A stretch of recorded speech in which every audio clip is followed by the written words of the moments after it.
IVM.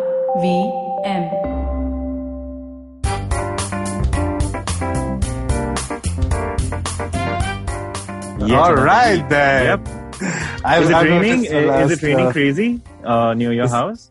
on and off, on and off. I feel I'm like loving the weather though. I am loving the weather though.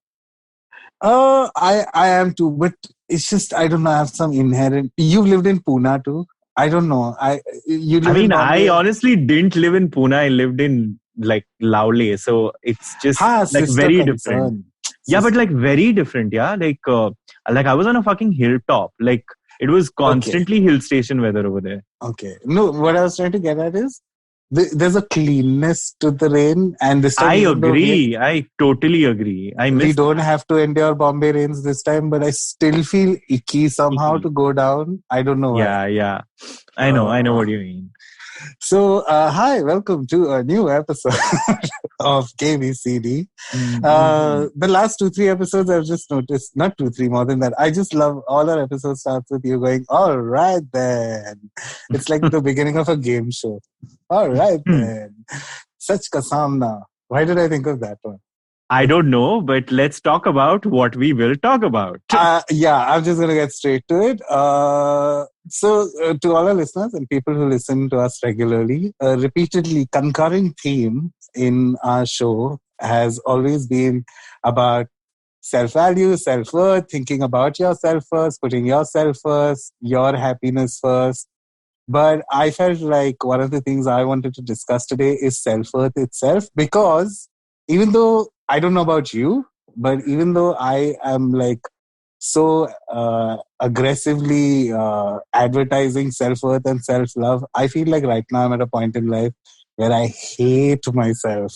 So I thought that would be good, like just topic to dodge around, push around, see what's that about. Of course. Do you love yourself right now?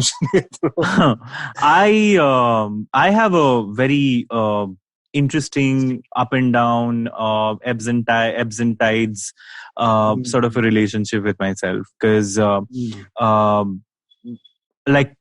is a very almost pathologically self-aware side to me, so which kind of grounds me in ways that can only help me, but also gives me reality checks very clearly. But also I have a inner saboteur that is motherfuck, she's strong right now. Like she's dancing on my head every second day. I love that it's a she. I mean, all my personalities are a she, because mine's like some messy crotch scratching frat boy. Like all my personalities, I feel like are just some fucking my thing is it. And actually, here comes a segment where I say, my therapist says. So in my last conversation with my therapist, I kind of had this conversation with her saying that every now and then, the practical side of me obviously thinks about the work I'm doing, what I'm doing, am I doing enough, all of that. And I rationalize it by saying, of course, it's enough. You are doing enough. But then there is this really annoying, nagging voice in the background that keeps saying, you think you've done enough, but do you even have a reality check? So it gets really difficult because you're moving two steps forward. You said exactly what I would have said if you had given but I can't help but also think that, like everything else right now, this also is somehow pandemic specific, because like you said, we've always been self-aware, before like the lockdown. But right now with the lockdown going on, I just feel like everyone's so uncertain about the future, about everything, about money, about anything. So I just feel somewhere in that whirlwind, it's easy for yourself awareness also to go for a spin. You know what I mean? Like, and I know that it's happening right now, and it's happening a lot because of just like, I don't know how I'm not dealing with it anymore. Like, at least in the So start. answer this question. What is your self-worth tied to, What is my according to you? self-worth tied to? Like, because we have to, at the end of the day, we are human beings, so we make that equation, right? We make a It is rationalization. so. Fuck, this is such an. My answer is going to be a little inception based, but my self worth is tied to how nice I can be to myself. Does that make sense? I get it for a lot of people. For some people, it might be achieving something. For some Mm. people, yeah, I get it. How weird it sounds to say No, that. I mean, it's lovely. It's really nice that you've you're not tied into I've tried to, material. you've done circuits in college. Did you do short circuit, long circuit? And then there used to be a closed circuit, a closed electric circuit. I've tried to do that, where I felt like the only time I feel like I am worth something is when I don't bash myself up, Hmm. basically. So I thought it was a very easy thing to plug in, like, wo plug guma ke, just plug it in back to the problem, which is, hey, if I'm not being harsh and critical and overtly scrutinizing every single thing I'm fucking up and doing wrong, I Hmm. suddenly feel like that to me is self-worth itself, because I don't beat myself up then, and Yeah. I'm more focused and more clearer to do the job at hand, just because I'm not having a tough time trying to be a perfectionist, trying to micromanage, trying to do too much, try to do too little. You know what I mean? Or bash myself up that I'm doing too little, I'm doing too much.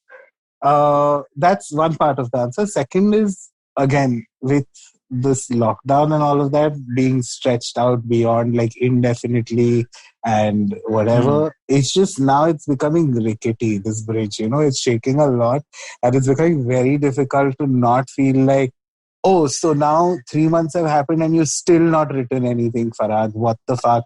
How long do you want to keep hiding behind this facade of, oh my God, give yourself a break. This is a tough time. The pandemic, it's hit you and you're not really, you know what I mean? How long? So now I'm Hmm. starting to see myself as a weak person again. Hmm. And Hmm. in Hmm. through that weakness, I've started bullying myself, I guess, again, somehow. Hmm. And it's very difficult for me to now be self-aware right now and be like, you know what, Farad, stop it, don't bully I yourself. know. I know. I I know what you I mean. I go for the ride and I guilt trip myself and I fall into that trap Hmm. easily. Yeah. So it's a little difficult. It's a little difficult. I remember once we had discussed this, and we I think you had said very nicely, you had put it, which was, hey, it's like any other exercise that you have to do daily. You know what I Hmm. mean? Like, Yeah. I wouldn't say calculating your self-worth, but like acknowledging that, hey, your body is okay. Hey, Hmm. you are fine. Hey, you are achieving as much as you can achieve right now. Hey, Hmm. don't do the, you know what I mean? It's, but right now, I find it more enthralling to just beat myself up, and it's No, and annoying as fuck. it's a very easy trap to kind of sort of a maelstrom to get sucked into, because it Sure. happens to me so easily. Like, Yeah. I don't know what happened over the weekend. Like on Sunday, I was happy. I was happy on Saturday because I cleaned everything. I had like this morning of deep cleaning, and looked at my floor and I could see my face on the floor. So it was Yeah. it felt good. And then Yeah. suddenly, on Sunday evening, I started just going through uh, how my just this really arbit thought, because I started reading a new book. This Mm. arbit thought of how I used to read two books at the same time, and now I can't. I just don't have that attention span for some reason. Yeah. And I started. It was a downward spiral, and Yeah. I kept constantly checking in, and I Yeah. kept giving myself that check to say, what are you even bothering about? It's a book. Yeah. You read one, Yeah. that's great, Yeah. but still, like, it was just a downward spiral saying, maybe you're not as smart as you used to be. You probably, your intelligence and IQ Yeah. probably peaked in Your college, where attention span is gone. has gone, and Yeah. Yeah. everything's going downhill. It just went on this spiral, and it took me a night's sleep to kind of even feel better, because I needed to literally work that, like sweat it out. Like next morning I woke up and I worked out, and then like I was exhausted, and then I felt I woke up, as in this morning, in fact. So yeah, that's when I started feeling even slightly better. So it just kind of, it's very easy to get into that space right now, because and because there is so much working against you. There is so much fucking working against you. Also, we depend, and I honestly, I will not lie, I depend a lot on validation from very close peers. Not everyone, but like people I respect, and people whose opinions I respect. And like, especially when it comes to work, especially things I write, things I come up with, things I conceptualize, friends who come to my house, look at my space and, comment on my space. And I literally have no one to do that. And it sounds so sad, because it's like, no one's complimenting me anymore. It sounds like that. But the reality is that I am someone who's not perfect. I am someone who needs that validation, and I'm being very honest about it. So if I don't get that, it feels like something's missing. It feels like I don't quite have it. And like that's where I'm at right now. Sure. And see, it's so easy to forget, first of all, that, hey, we are animals, and even chimpanzees fucking need validation in their social circles. So what we feel is valid. But you know what I want to add? You said it's an easy trap to fall into, but I also want to add the word addictive to it. How about how it can become, self-bash can be an addictive process a lot of times. And I think we discussed this in our toxic relationships episode, where a lot of times we just assume that we forget that sometimes people stay in a toxic relationship because life is so dull otherwise that it's the only thing that makes them feel alive in some way. You know what I mean? And right now, when we are living this Groundhog Day kind of movie, premise where every day is just similar to the previous day, and we are just doing the same thing over and over again, I feel it's easy and addictive to fall into this trap where, at least this makes you feel alive. And a lot of times, I'll give you an example, and this is not as much about self-worth as it is about a repeated mental illness, a part of my mental illness that I've had to fight and get over, and it has disappeared, and it has made him, it's like Benchot Voldemort, like he disappears and he comes back somehow or the other in some shape or the other form, which is my psychosomatic disorder. Like, I'll give you an example. For the past 5 days, every night at some point where I'm done with dinner, I've done the dishes, and I hit the sack. Okay. First of all, so sleep and also is gone out the window. I really, I'm no longer, it had taken me years to culminate this great habit of 10, 11 lights out. I read a book, I doze off, I'm fresh as fuck, and I'm up by 7 or 8. That's gone out the window. Now suddenly, it could be 2 o'clock, it could be 5 o'clock, it could even be, oh my God, it's sunrise and I haven't slept. Like, I've gone into that kind of this. So I'm attributing my mental health being in shambles to that kind of,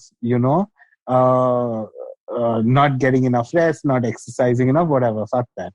But what has started happening lately, and especially the last 5 days, is every time I hit the sack, I start feeling a certain heaviness in my chest, which is quickly followed by this thought that tells me that, oh my God, you can't go to the hospital right now, because which hospital would you go to? Let's start there. I wouldn't even know which hospital to go to, because some hospitals are corona, they don't take regular cases. Some hospitals are, but they don't, so I wouldn't know. Then I start freaking out. Then I'm like, should I let my flatmates in the other room know that I'm right now starting to feel this tightness and this weird discomfort in my chest? Then I start feeling a little shortness of breath, because I'm starting to overthink that on such a massive scale that I physically start manifesting everything that I'm thinking is happening, physically starts happening to me. So suddenly I'm starting to feel out of breath. Then somewhere I'm starting to question, wait, is that happening because I might have picked up corona, because that shortness of breath is a thing of corona? Is this corona? And then next thing you know, is this a heart attack? And dude, next thing you know, it's 4 a.m., 5 a.m. I'm unable to sleep. I'm just like, this is it. This is a heart attack. This is a heart attack. This is a heart attack. And then I fall asleep and I wake up normal. And then in the night, again, I go through the cycle. Again, I go through. It's been happening repeatedly. And I'm trying to not fight it, because again, one of the things they teach you in cognitive behavior therapy is acceptance. Okay. Like anxiety, you accept it and you just see it for what it is. So in this case, I could just tell myself, listen, if it's a heart attack, it's a heart attack. What the fuck are you going to do about it? Right? It's something out of your control.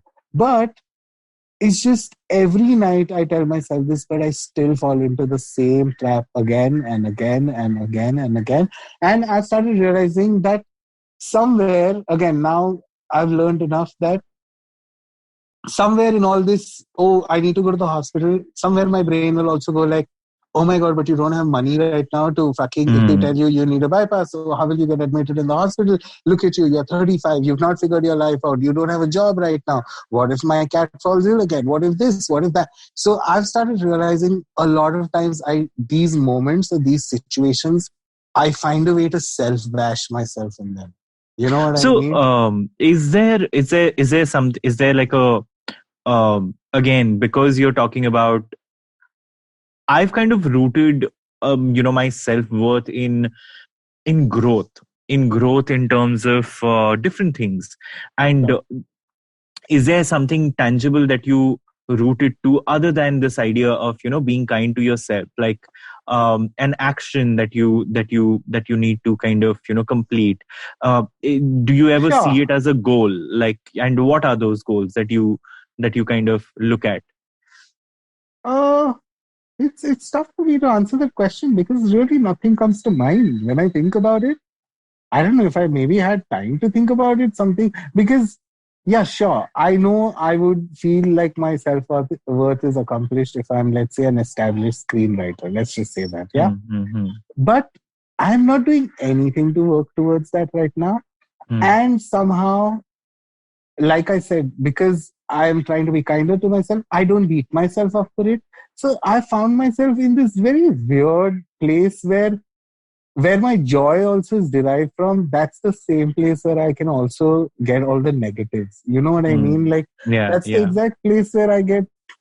It's like those in and outs at petrol pumps where you get everything. It's like that, for me. Like, I just feel like udhar se mere ko, I get validation also. Udhar se I give myself grief also. Udhar se. So I feel like a lot of times it just depends on the matter of me learning how to filter what I want and what I don't want. Because did you grow up with a sense of, self-worth? Did you have enough self-worth? No, sense my of God, not at all. So let's unpack that. Ooh, 3-hour episode coming up. No, man. Honestly, these are the kind of situations that really make me they scare me a little, because I realize that they make me realize what bipolar sometimes feels like. Because on one hand, I feel like I live my life thinking I am the best person alive, I am amazing, I am the best. And then at the same time, I also feel on a parallel track, there's a Farhad that I always hated, that I always was a bully to, that I always put down, that I always thought, you fat fuck, you eat so much, you're so lazy, you're so this, you're not worth it. Right, see, again, these are things with age, you start realizing how, okay, maybe my mother fractured my relationship with myself in that sense. Like, I learned how to hate my weight because my mother constantly hated my weight, and that kind of shit. So that I've already unpacked in a sense in therapy. But I guess it's like Channi mein sometimes, once you sieved all the good stuff and the kachra that stays back, I don't throw that away. It's still there. You know what I mean? So it's how do I answer this when I feel both things in equal measures, where I've always been, I always thought my self-worth is amazing and I am the best and all of that. And on another hand, exactly the opposite. I've also like tortured myself and like everything in every way inflicted horrible, like thought terrible things about myself to me. So I don't know. Do you feel there's a specific moment where in life you felt like, I I grew up with very little self-worth. Like I still I don't I don't I'm not proud of much, within myself. Like yeah. so if I had to round myself up, like my best moments are me being cautiously sort of kind of joyous. At my highest, at my peak, I think I'm cautiously okay, cautiously decent, and nothing more than that. And um, yeah, like I I grew up with really really low self esteem, like but just a lot of stuff, like um about I guess there was there was stuff that I needed to unpack about sexuality, stuff that I needed to unpack about how what I saw in the mirror. I never liked what I saw in the mirror. I it's a big struggle. What I see in the mirror, I really have to kind of get myself to say, yes, you aren't, you are, you're not that bad. So it's I relate so much. So it's been that it's just constantly. In fact, I was having this discussion with just offhand conversation about the idea of imperfection, and it's so important because when I see imperfection, when I see, like, I'm so conscious of my smile, I'm so conscious of my nose because it's bent and it's big, and I'm so conscious of my crooked teeth that I don't smile. Okay. And that I don't if you look at my photos, I never smile properly, I never smile openly.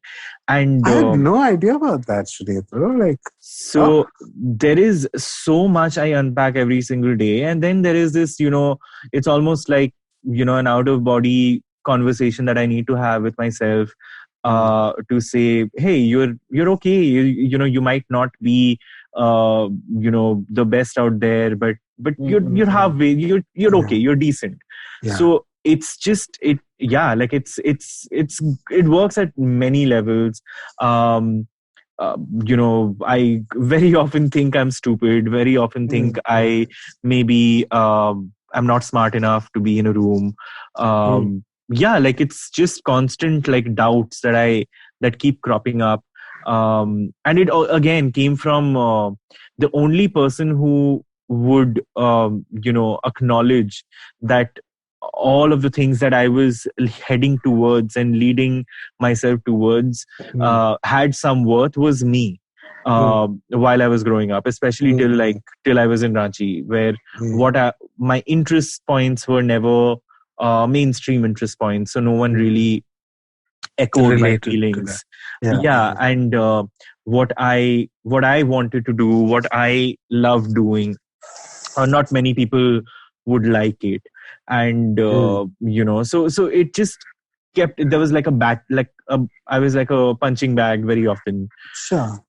So it was a mix of all of these little emotions, experiences that kind of built me into who I am today. And that's why I keep saying, like, I'm a work in progress, I guess. Always. But see, again, that's one of the main reasons why I wanted to discuss this as an episode, because I feel like if I heard our previous episodes and the way we talk about how it is important to love yourself, to this, and sure, we dispense that advice, but today if I heard my own episode, I would ask that guy to fuck off. That's how much I hate myself right now, like, shut the fuck up, you have no idea. And I don't know, I feel like a lot of it comes from this stubbornness of thought, that, or forgetting that, hey, this is a lifelong process or a lifelong exercise. You can't sort it out. Like, you can't forever sort it out. It's like, I'll give you an example, like on a different tangent, but recently my flatmate came up to me and he was like, hey, I am going to go meet my girlfriend in Colaba, right? And I immediately was like, yo, like, there's a pandemic going on and you're going to Uber and go there and live there and, all of that. And his first question to me was, but what if this goes on till next February? You know? So what I'm trying to get at is sometimes it is the problem also lies in the fact that we see everything as a finite, like, oh, till then, but after that, what? But it's so important to just remember that, hey, some things are for life, and and if I have to say, honestly, the one thing I've learned to accept that it's going to be a lifelong thing is my mental health. And my bipolar is something I will have to live with for as long as I'm alive. I know it. I know it because right now, again, while we are recording this episode, I don't think I'm the same Farhad that has been there for 36 episodes. Right now, I feel like I'm a very different person. I feel like I am extremely harsh to myself. I am extremely critical. I am extremely everything. I'm feeling everything. I'm extremely happy, and I'm extremely sad, and I'm extremely moody, and the happiness is too little and the sadness is too much. You know what I mean? Like everything is just like too blown up right now, and I'm having a tough time being rational, being sane, being normal. Like I have an interview tomorrow and I don't even know how to talk on that call. You know what I mean? Like, because I'll have to be like a normal person, and right now I feel far from normal. So it is such a, it's like, what are they called? Like those pani mein whirlpools, I just feel like I'm swimming around this giant whirlpool. I won't fall into the center, but I'm just constantly trying to like fight falling into that center of that whirlpool. It's a bit much. And okay, my chance to like, I spoke to my therapist a lot today, like we were chatting, and so many times I just realized that, hey, again, I have to remind myself that zoom out of this, and this is temporary. Everything is temporary. Like if I'm hating myself now, if I'm feeling suicidal right now, if I'm any of these things are temporary. Things turn, things change. Maybe right now it's easy for the cynic in me to say that, oh my God, no, what if this coronavirus never goes and this is the new normal? I hate that term, but you know what I mean? The new normal, and we have to accept that life is going to be drastically different now, here on, and it will never change. All of that is just that I need to, on a day-to-day focus, that if everything is going to shit, the last thing I need to do is make it worse for myself by treating myself like shit. You know what I mean? Like it's okay. If everything's bad, maybe everything is bad, but उसमें आग में तेल नहीं डालने का. Like I don't know. You know, like, and I shouldn't be the one fucking holding the matchbox and the canister of oil. Like that's the least I can do. But it's so easy to forget that. Ugh. It's killing me. Yeah, I know. Because, at the end of the day,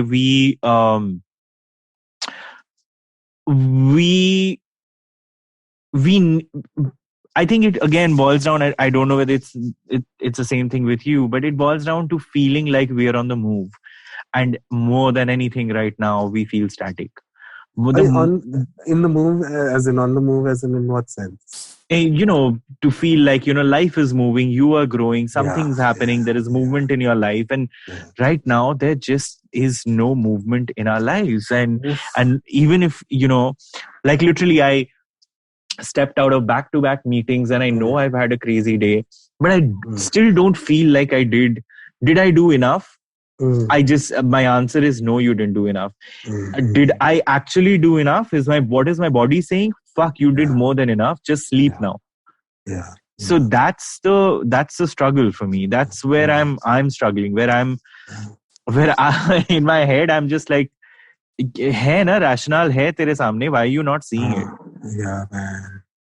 I'm on a grassroots level. Right? Like, can I give you certain things I do? If I feel life is getting too monotonous, and every day your room is starting to look like your room, the same room, and the kitchen looks the same. I just keep changing the bulbs around in my house. I know that sounds a little crazy, but no, I 1 second, I completely changed the furniture. Like I changed the furniture all to fucking together. Like everything in my house changed. Yeah, for So me, it, it's aroma and light. Like, if I change the light around, if I change my diffuser oil or my agarbatti, like, or whatever, like, anything that incense sticks. But, like, I just feel like that's the least I can do to not feel like, oh my God, every day is the same right now. Like, even in the kitchen, I just like, got this pin so that I can just plug in a bulb so that my food while I'm cooking, my stove looks different, the light is different. I'm on that level right now, like ekdam niche, just doing the least bare minimum to just feel like, you know what?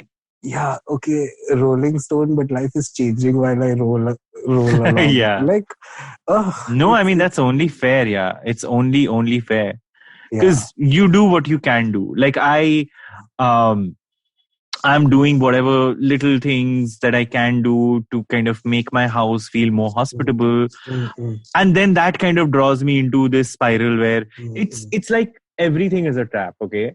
So once I do that, it's so annoying because I spent like I literally, this is what happened. And I looked at my house, I looked at my drawing room, and then my first thought was, करके क्या हुआ? तुम तो अकेले ही रहने वाले हो. Like, that's literally the first thing that comes to my mind. Oh Like, my what God. are you? It's like, and then the thought that strikes me is, when am I going to have friends over? When am I going to, share this space with other people?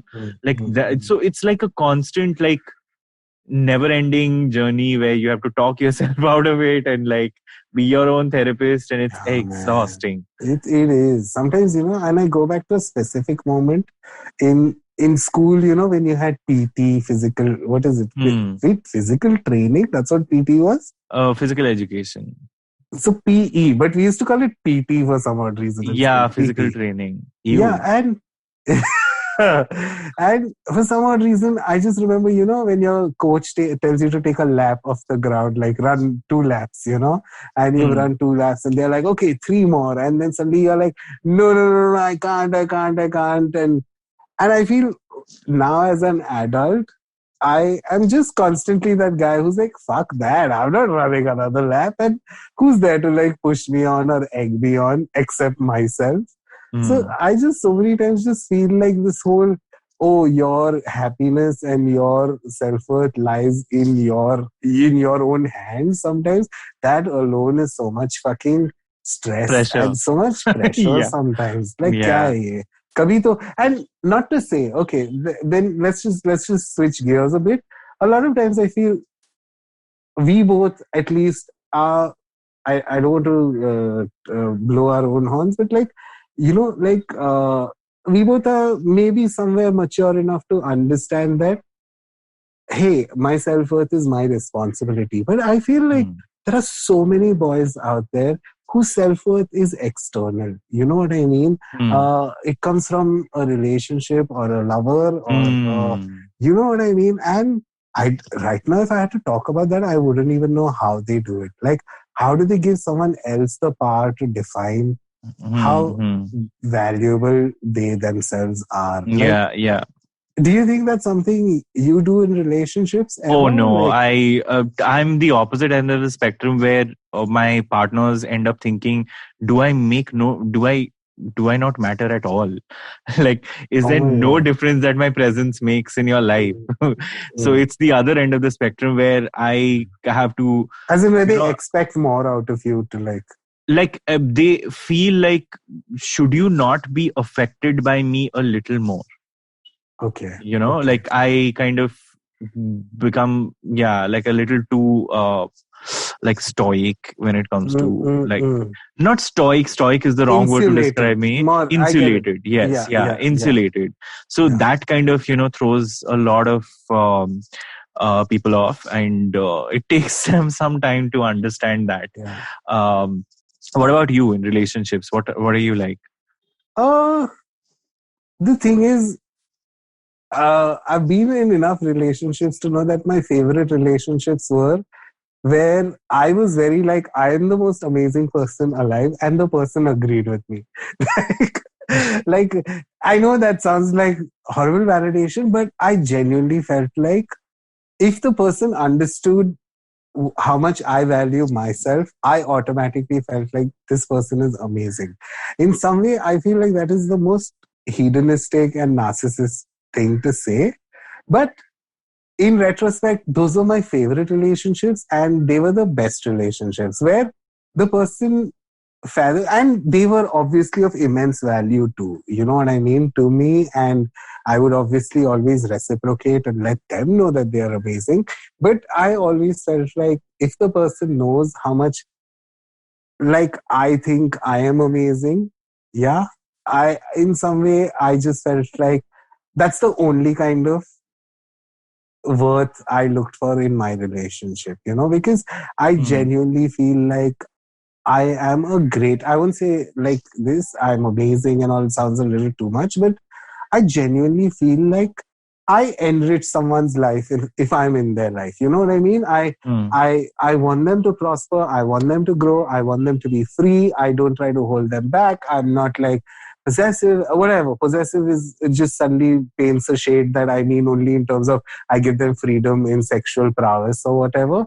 No, I literally fundamentally feel like when I'm in a relationship, I just want the person to grow. I want them to help me grow because obviously, even though I'm saying I'm amazing, I'm awesome, there are tons of things that I need to work on. And if that person helps me work on that, and in that sense, I feel like if your self-worth is defined by another person, great. You know what I mean? But more often than not, I just, from friends and from whatever the kind of messages I get, I feel like people just rely on other people to tell them who they are.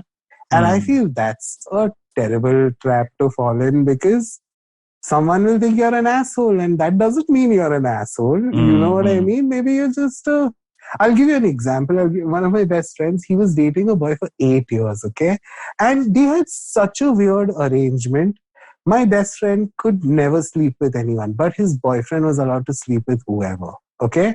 And what made this very weird was the fact that my friend was very okay with this arrangement. And obviously to me, someone, I would be like, how does this work? Like you are supposed to be dedicated to this person and this person can do whatever they want. And he was like, listen, it's not like I want to go out and fuck everyone. If he wants to fuck everyone. So I got where my friend was coming from. But over the years, I constantly kept wondering what my friend's self-worth was in that sense because here's his lover for 8 years. 8 years, again, gay years, 8 years is 20 years in straight relationship. You know what I mean? So I was like, how do you do this? And eventually when they broke up, holy shit, this shit hit the fan literally because then all the why did I fucking do this? Why did I do that? Why was I giving him this much freedom? I am stupid. I shouldn't have. He started hating himself so much. So I feel like that kind of giving the reins of, or letting someone else dictate who you could be is ultra dangerous because look at the first half of our conversation has been how we are our biggest enemies, right? We self-bash, we self-hate. Here, not only are you self-bashing, self-hating, you're giving someone else also the power to do that. Yeah. Come on, join in. How do you even do that? Which is why sometimes I feel like this is one of the many reasons why I'm so skeptical to be in a relationship again. To give someone else that kind of power of attorney. Of course, I know what you mean. I totally understand what you mean because I balk at the thought. I think twice, thrice that I have, if not anything, I have peace of mind. If not anything, I mean, at least I know, that I know what my struggle with the peace of mind is. I can see any challenges coming from far away. Imagine not knowing that. Imagine being blindsided by, something like this. That's not what I want to be part of. That's not what I want to face. So, yeah. It comes, this is all like, again, I just feel sometimes it's like those mechanical bulls. When you ride a mechanical bull, it's easy in the start, but your focus needs to be better when it's actually really fast. You know what I mean? And sometimes I feel it's the important part is remembering to focus when the things are like really shaky. And in that sense, I feel like that is an exercise. If I just had that down sometimes, I feel like I would be a little kinder to myself, because right now I am visceral. I'm not even kidding. I am beating myself up on a level where it's like, wow, 1995 is back again. Like 2005, where were you? You know, I feel like, what? Have I got fucking 20 steps behind and undone all the work that I've put in some way? But again, I really, those glimmer of like, rational moments where a lot of times we have a thought and we pat ourselves on the back for having a thought, like where you feel like, yeah, that's a good way to think about this particular problem. When I get those moments, I really latch on like a leech. I just don't let those go then. Like I try to juice them. I try to spread them out as much as I can. And in terms of like physical self-worth, at least, I don't know about you, but I feel like a good trick for me to be kinder to myself physically, like, because again, I have dealt with weight issues all my life, and I don't know why I'm talking in past tense. I have till right now even, like I lately, first of all, I try to take nudes, okay? And before I would have to, let's say the ratio was, I take 5 pictures and I like 1 nude, okay? But lately I take 40, 50, 60 pictures before I'm like, okay, this picture is fine, okay? Or even a selfie sometimes, like I take a picture of myself, but what people don't realize is that I took 100 pictures to be okay with that one picture.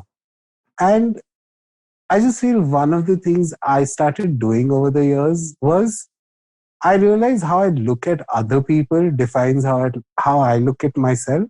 So, for example, I constantly realize that, let's say a morbidly obese person messages me, okay? My first thought would be, okay, this person's too fat for me, And as long as I had that kind of thinking, I am putting myself in this sphere where I feel that other people also look at me as a fat person. You get what I mean? So let's say, I'll give you a very stupid thing. I have a weird thing about people who have too much gum. You know what I mean? Like they're too much tooth to gum ratio. Like I don't know how to kiss them. I don't know, even though some of the sweetest boys I know have it. Like, and I started realizing that, hey, because I look at that so much, and it's not something I have, but how can I like stop looking at something that I feel other people might judge me for? Am I making sense? I just feel like I'm trying to be too cryptic. Like, go on. But basically, what I'm saying is, when I stop looking at other people for that, like that issue, I stop doing it to myself, basically. Like, I don't know, especially with weight, at least. Like, fat was a good example. The moment I stopped looking at other people like, oh, this is a fat person, this is a thin person, this is a very fat person, this is a very skinny. Once I started blurring those lines and I started looking at people for being people, I stopped kind of, at least a little, I stopped doing that to myself, where, oh my God, now you're this fat, now you're this fat, now you're that fat, or look at, when you sit, oh my God, there's a line between your boob and your stomach, or like, oh my God, there's a sweat bead that's traveling under your boob right now. Like that kind of thinking at least got mellowed out when I like stopped looking at other people like as labels, basically. Got it. So this is just pertaining to physical self-worth in that sense. I felt like that's one way I felt I could deal with it better. I mean, for me, honestly, my biggest thing is I've constantly, one of my biggest questions of self-worth has been, how much have you grown, and how much have you grown, not in comparison to other people, but just as, you had this vision for yourself. And I think as of today, it's less about, achieving targets for me. And I think we spoke about this a couple of episodes back. Yeah, ambition. And and there is a lot more that is at play. For me, it's about not having, it's not about having like this mansion ever, but it's about having a comfortable space. It's not about being able to dine at like the most expensive restaurant. It's about being able to eat stuff that that's interesting, that has a story. It's not about going to going backpacking across Amsterdam because it's the coolest, happiest place. It's about, for me, if I have to travel, it's about going somewhere that gives me enrichment. And it might sound like a whole lot of baloney to a lot of other people, but it's very clear in my head. Like it's only about enrichment now. It's like I need to live in a space that is enriching me. I need to meet people that enrich me. I need to eat food that and dabble in passions that enrich me. And and enrichment doesn't mean that I'm only constantly looking for sources of knowledge and and all of that. It's also allowing yourself, what you were saying. Exactly what I meant. Yeah. Allowing yourself that leeway, that like for example, a weekend of just binging stupid films is also enrichment for me, because it gives me a different perspective. Yeah. Which is why when I give the closed circuit example, this is exactly what I was trying to say, is so many of the things that we spend a majority of our lives looking for, because we are taught that these are the things you have to achieve and get and all of that. Eventually, naturally, I feel like we start looking for it inward instead of outward. And there are so many things that I used to think my life is going to be, okay? Day by day, I'm realizing that I don't think I'll ever want to have a kid. I'll ever want to have a child. Like I used to think that, I'll adopt a child at one point of time in my life, like post 40. The more I'm seeing this world, the more so it's no longer a failure for me. It's just an evolution of what I want. So I don't want that anymore. And I'm absolutely okay with it. Yeah. No, man, I get it. So it's just I don't know. No, and I'll this self-worth thing, okay? I told you about this couple of weeks back. I had this college reunion, and there was one person over the call, and we were just generally, I don't know whether I spoke about it. You did the girl who was shy, so there was another, she's a housewife.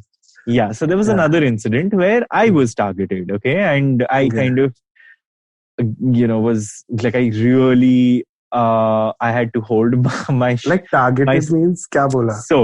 So all of us were talking about this and that, and this is what I'm doing, that is what I'm doing, here is where I'm at, and then suddenly one of these women, she suddenly pointedly says, so Sunetro, why don't you show your kids? Yeah, you said this. Yeah. And for a moment, I felt this hot pang of anger, and I would have eviscerated her. But in my head, I said, is that something that, why is this triggering you? Was that ever on your agenda? Yeah. And even if it was on your agenda, does this mean, like, would it have meant that you are lesser than? Does this cause a blow to your self-worth? And I made a joke of it, and I said, oh yeah, I have 2 kids. They are invisible but very active, and they are called desperation and anxiety. I thought I have 2-3 first cousins who've done this joke with me too. Like, when are you gonna, like, oh, I can't wait to be an aunt to your kids and all. And I just send them a picture of my cat. Like, please assume that this is your nephew. I just send them a picture of. Oh, I've decided 2020 is a year I become a father. Oh my god! Like a pet father? Yes, dog dad. Oh my god! Yeah, that's crazy. That's crazy.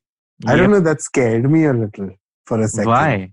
Because I just feel like, as much as I love my cat, okay, you know me, I love my cat. I literally, he's my boyfriend. He's my everything. Yeah. I just feel like so many times I felt bound because I have a cat. You know, No, I I know what shouldn't it even be brings. I saying this. know, I know And I know what you're comes a with it. trotter, and I don't just mean a globetrotter. I know you're a this. So suddenly I was like, whoa, how? But absolutely, you'd make a fantastic father. I know it. Do you Yeah. have an idea of what kind of? So I mean, I'm not a breed like Okay. chaser. The only thing. Oh my god, I'm so sorry. Oh my Why? god. No, Oh my. because yeah, you got it. Oh my god. No, but Yeah, here's the thing. I one of the things that's important for me, because I know once we go back to office, I have my cabin, and my cabin isn't like yeah. massive. I'd prefer a dog that in its adult stage would be slightly smaller in size. Okay.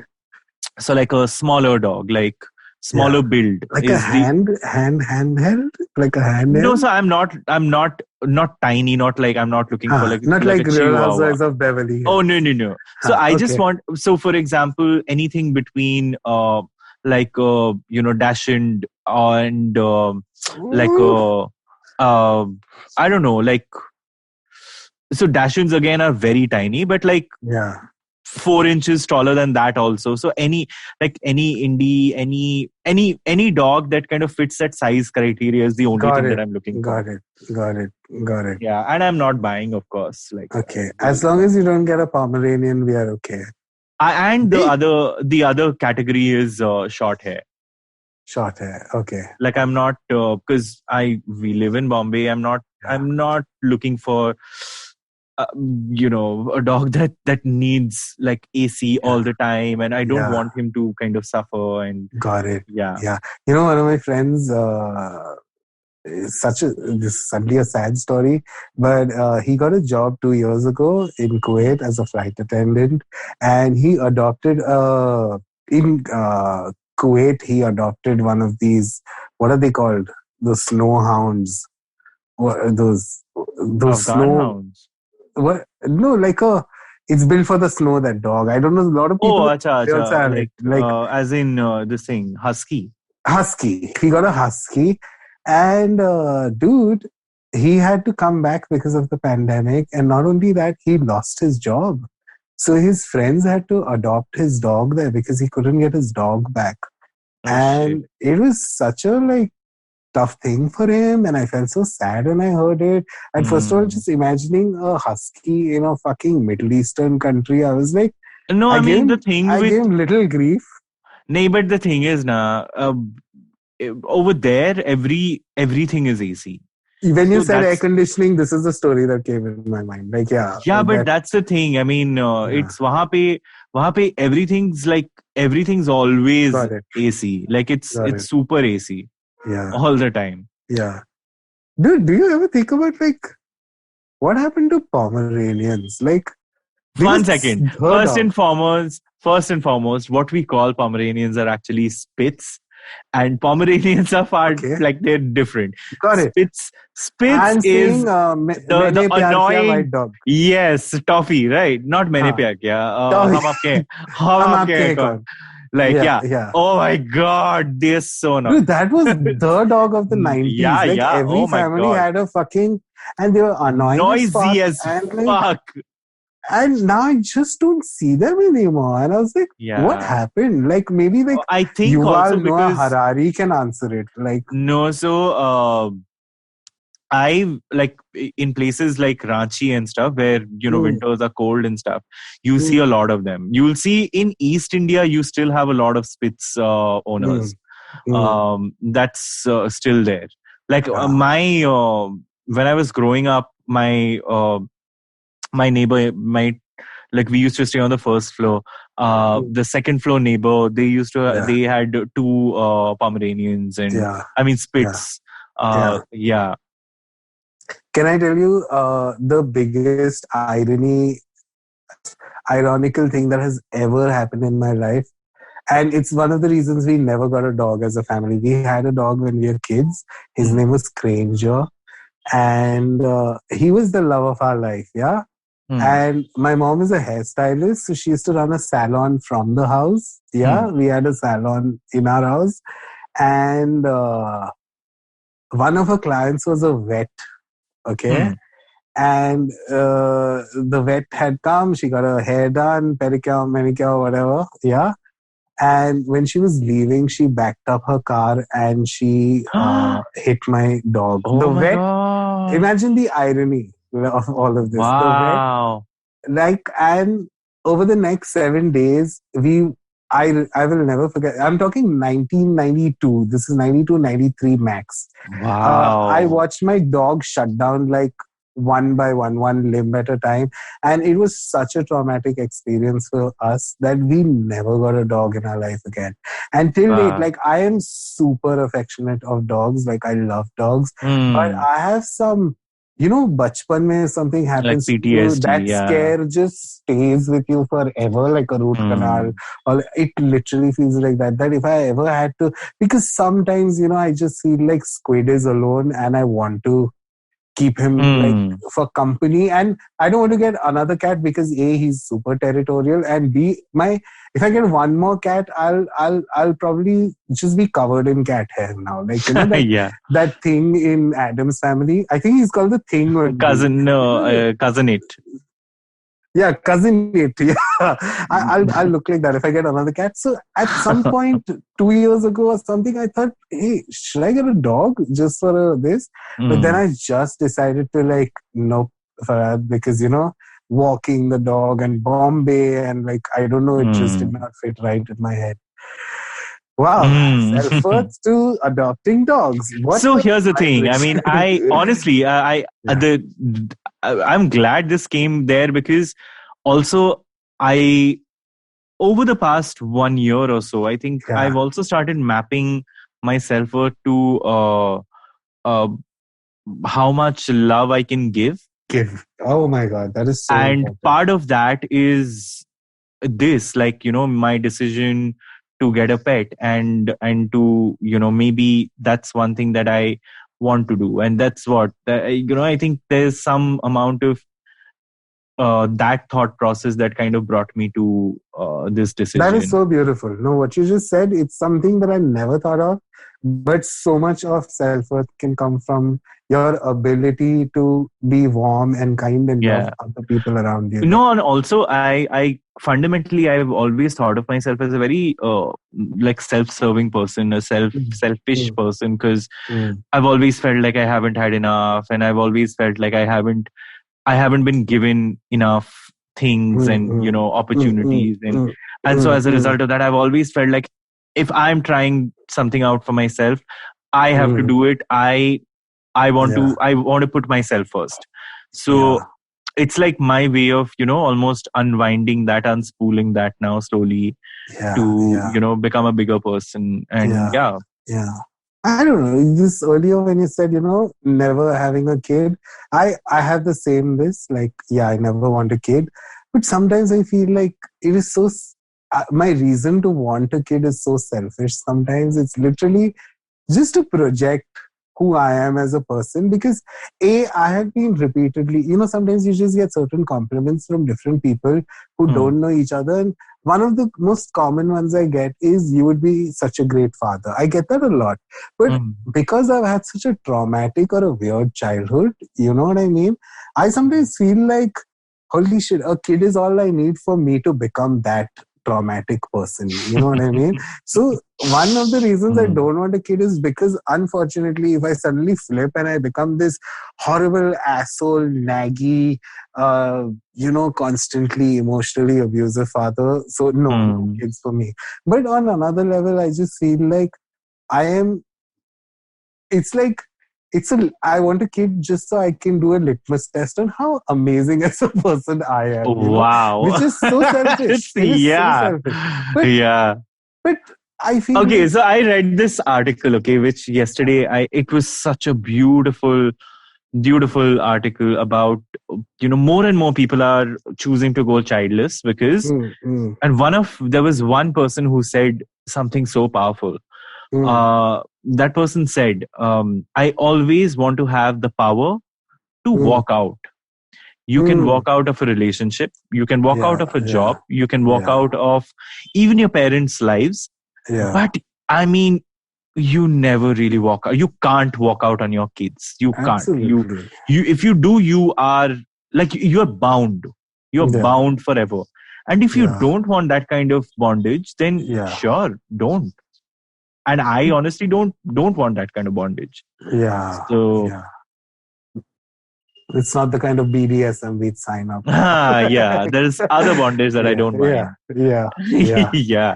No, man, I don't know. I feel like, no kids for me only because I'm too, like, I think the right word is like a megalomaniac like that. Like, I literally just want a child to reaffirm to myself that look at how loving I am and nice I am. And, oh, I'm one of those progressive fathers and I'm one of those, and I hate myself when I think that.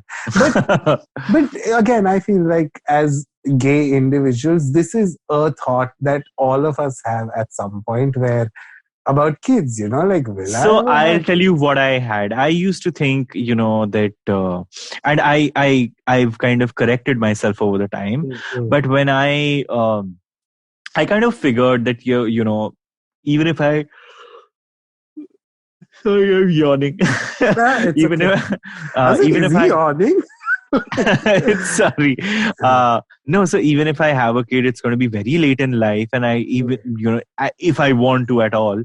But my vision was my being like the school gay uncle.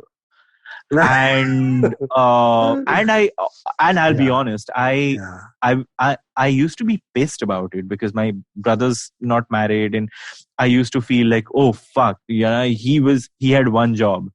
And then I started questioning myself, and asking myself how much better am I if I'm doing this? Like, this is equivalent to me being, someone asking me, oh, so abhi tak shaadi nahi ki? Dude, and pointedly asking me. Same. I have an elder brother, and I would never ask my brother, are you planning to have kids? Because I know my parents and my relatives and all must be doing an adequate job of that. And very early on, I felt like my brother had conveyed to me at some point that he doesn't want kids, So it's not something I've ever picked on, but secretly, I have so many times wished that he would just make me an uncle just so that I can be a father from a distance. Yes! What I mean? Like I said, minus the bondage.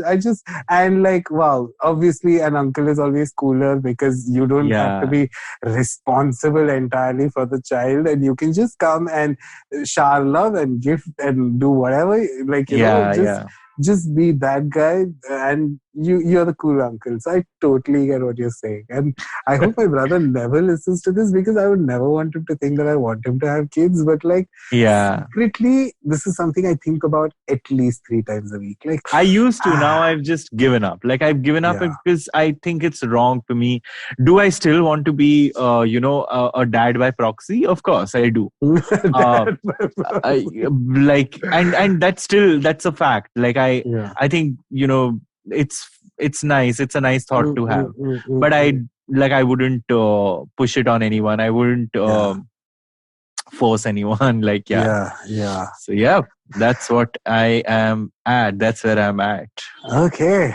Yeah. Okay. I guess that's so. What you having for dinner? Because I think both of us have a little bit of. I think we pour a little bit of self-worth on how well we cook. Sure. Today I'm actually doing begun bhaja. Oh, like, are you doing it like the naked begun, or are you making like beguni with like batter fry? No, batter fry. Oh. Yeah, like so, rice and flour. Your batter is what, like rice flour? Yeah, like rice Bengalis, flour, crispy. Yeah, Bengalis have rice flour and they have the besan wala also, and I hate the besan. Oh no besan. I do rice flour. No. Yeah, that's any day. All my fish, all of it is fish is rice flour / rava, little of both. But begun bhaja I just do rice flour and dal khichdi. Nice. That's it. That's what are you cooking? I actually marinated this beautiful I made reshmi kebab, and so I'm going to grill it in the chicken thing. I'm going to grill it, and I have some kurkure bhindi that I made in an air fryer with no oil. That's amazing. Okay. And it turned out quite good, in fact. I love Hindi. But anyway, more on that on another episode of where we talk about food once. Oh my God. Yeah, we did, right? There was one episode. No, like an episode. Like an episode on food, have we? Did we not? I would have remembered if we did a food episode. We did. We did an episode on food. No. Okay, next episode, food. It's already decided. Let's okay. All right. Yeah. All right. Yeah. Thanks. All right. Thanks, Sunetro. And sometimes, I just feel like we should end like this is an end of a phone call, but I forget that other people are going to listen to this phone call. Yeah. So, and keep listening to us. Keep giving us shout outs. Keep giving us suggestions and ideas. Yeah. Neto, sometimes I feel like we just talk about what we want to talk about. We want to talk about what you want to hear and what you want to talk about. So I really wish people would fucking suggest it more. That's pretty much it for this week. We will see you next week. Bye, Sunetro. Bye, Farhad.